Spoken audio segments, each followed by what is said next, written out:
সোনাপুৰত আমাৰ উচ্ছেদ অভিযান চলি আছে। সোনাপুৰ এটা tribal belt and block.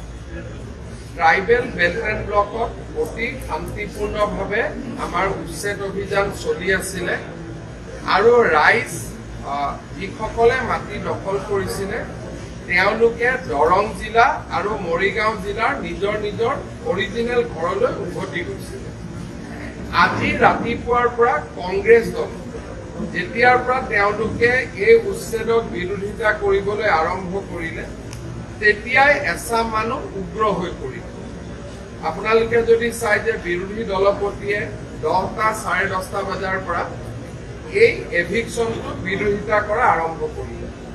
Congress দলে জনা উচিত যে ট্ৰাইবেল বেল্ট এণ্ড ব্লক অসমত কংগ্ৰেছে আনিছিলে আৰু কংগ্ৰেছে এতিয়া ট্ৰাইবেল বেল্ট এণ্ড ব্লকত এভিকশ্যন হোৱাৰ বিৰোধিতা কৰিলে। যেতিয়া কংগ্ৰেছে ৰাতিপুৱাৰ পৰা এভিকশ্যন বিৰোধিতা কৰিলে তেতিয়া তাত মানুহ উগ্ৰ হৈ পৰিলে, পুলিচৰ ওপৰত আক্ৰমণ চলালে।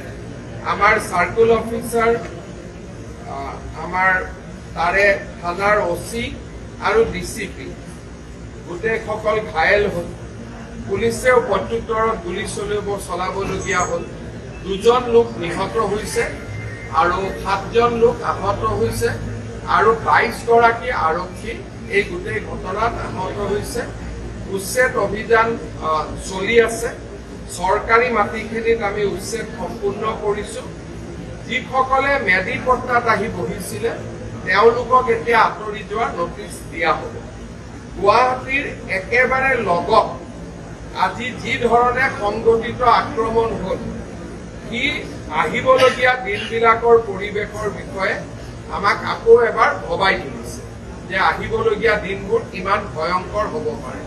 আৰু এইটো গুৱাহাটীৰ গাতে লাগি থাকে, মহানগৰৰ গাতে লাগি থকা অৱস্থাত আৰু যোৱাকালিলৈকে সম্পূৰ্ণ শান্তিপূৰ্ণ আছিল। তেওঁলোকে নিজৰ নিজৰ ঘৰত ঘূৰি গৈছিল আৰু আমি ট্ৰেকো কৰি আছিলোঁ। কিন্তু আজি ৰাতিপুৱা কংগ্ৰেছে উৎসাহ জনোৱাৰ লগে লগে পৰিৱেশ এটা অৱনতি ঘটে। এভিকশ্যন চলি থাকিব কাৰণ এইটো ট্ৰাইবেল বেল্ট এণ্ড ব্লক হয়, আমি খালী কৰিবই লাগিব। কিন্তু তাতে ট্ৰাইবেল বেল্ট এণ্ড ব্লকত 2টা ভাগ থাকে।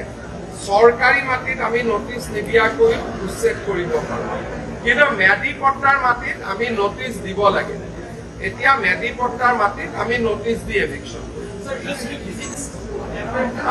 It was not organized till yesterday, but today they came with lot of organized effort, with lathi, with steel, with bow, with stone, and they started attacking the police people. And all that has happened after the Congress press conference.